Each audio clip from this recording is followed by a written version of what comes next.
Welcome back to the channel, folks. Today we're going to have another little review, and we're going to talk about this really nice 1994 Chevy Caprice Classic.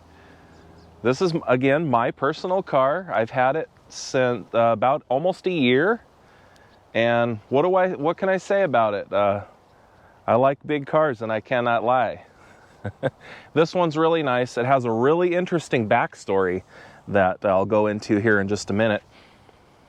You can see it's really shiny, paint's in really nice shape. This car, it's a 1994, it only has 70,000 miles on it.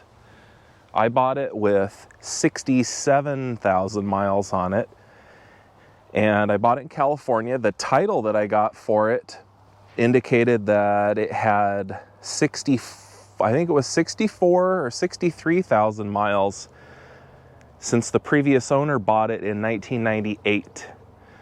So it only had about 4,000 miles put on it from 1998 until 2020. And the reason why, this car was belonged to the state of California, and it was owned by the Department of Consumer Affairs Automotive Repair Bureau. And I got to thinking about it. I don't know 100% sure, but I'm pretty certain this was one of those bait cars that they used when they get complaints about unfair business practices at auto repair shops. So they would send the car in and see what kind of repair estimate bills they got for the car, you know, and see if they got traded fairly. I'm pretty certain that's what this car was used for and why it has so little miles on it in all the years that they owned it. We'll insert a picture right now to show you what it originally looked like. This car was completely bone stock, and it still is for the most part, except for the addition of the original Impala SS 17-inch wheels that you see on it now. But it originally had the wire spoke hubcaps, as you can see. The car is really, really nice. I could tell there's been a little bit of repaint work in the back. I think it had a little accident sometime, who knows when. But the paint match is really good. So why don't you come check out the interior with me, and we'll show you this plush velour seats, like cushion couch. So look at these plushy seats. Yeah, this car doesn't have leather, but it doesn't need it. I think the velour is actually more friendly, especially in cold and hot weather. Let me hop on in. Car's pretty standard and very, very basic. We affectionately have named this car Grandma, and part of that is due to the wire spoke wheel covers that you saw. It just looked completely stock. Now it looks a little bit more sporty, and actually the color that this car is called dark green gray metallic, and it's one of the three colors that Impala SS's came in. And it came in black, this color, and that dark cherry metallic color that a lot of people, you'll know what that color is, kind of a dark purple. So this car could be made into an Impala clone pretty easy. I kind of like it the way it is. The wheels set it off really nice, and it's just a great driver. As I said, all of the controls and everything here are very simple, very easy to use. All of the font is in big lettering. It's real obvious. Simple radio with an original cassette. Missing the cigarette lighter here, but don't need that anyway. Trip reset here, standard and metric, changes the dash. As you can see, big digital gauges, and 70,463 miles. It has, this is probably the most of the wear on the entire car, just a little bit on the top of the steering wheel here. Interior is very nice. Still needs to actually be detailed. I've never detailed this car fully. Just a little bit of wipe down.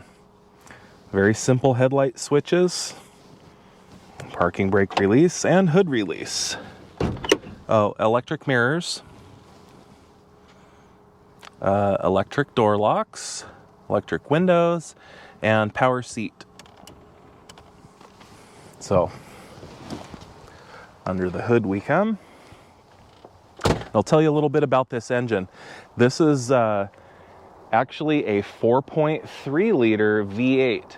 No, it's not a 4.3 liter V6, like most people tell me as I go to order parts at O'Reilly's or AutoZone. They are quick to correct me that, well, if it's a 4.3 liter, it must be a V6. No, this is a 4.3 liter V8. It's a small version. A lot of people call it the baby LT1. As you'll see, it looks almost identical, or it does look identical to an LT1. You can't tell the difference. Still a little bit dusty, still some California dust under the hood of this thing. The 4.3 liter is called the L99 option, and it was for 1994, 5, and 6 Chevy Caprice as a base engine that replaced the 305 in these cars that they had from 1990 to 93. So not very powerful. I think it's got around 200 horsepower, enough to move this car around, but it's not gonna, win any drag races or anything. But comfortable and sufficient, we should say.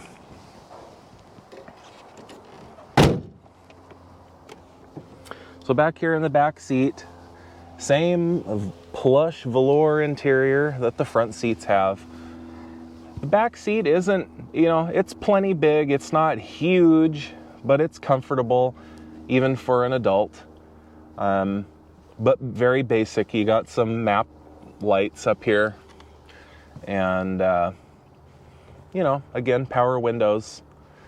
But pretty basic, just good, solid American car. Simple, not over the top. And part of the reason why we call it Grandma, it's just a good old car and nothing real sporty. So anyway, let me show you a couple of more little things before we finish this video out about the body and how you can tell the difference in these years of these later Caprices. I'll finish up the video here with telling you a little bit about how I learned. This is actually my second Caprice. I used to have a 1995, like an ex-FBI car way back in high school. The way I learned how to tell the difference between the different years of these cars. So to me, 1990 to 92 basically all look the same. They have different taillights. The wheel openings back here have a slight skirt look to them. So the wheels kind of partway covered on top. Those are the early cars with the TBI engines, 305 and 350. Starting in 1993, they still had the TBI engines, but they looked about like this car. Mirrors here, just like this, kind of the bullet mirror, and the pointy rear window, like this. Starting in 1995, the rear window changed, and it curved like this. It wasn't pointed. The body line actually curved here. And that's where they would put the Impala SS emblem for the Impala. And then the door mirror actually didn't come out of the door here like this. It was in this triangle area. So a more aerodynamic kind of looking mirror. And that carried into 1996. And obviously 1996 is a little bit different because in 96 they had OBD2 engine management. So that's just a little overview of the differences in the trim and body and stuff like that from the full run of the Bubble Caprice from 1990 to 96.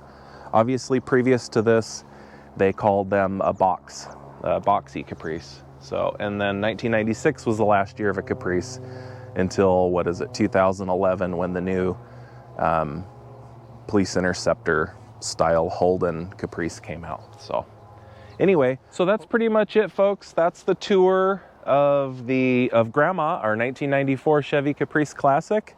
Be sure to comment, like, and subscribe below, and we will catch you on the next video.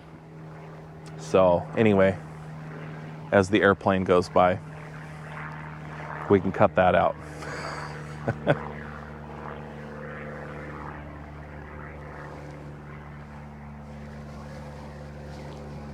Go on by.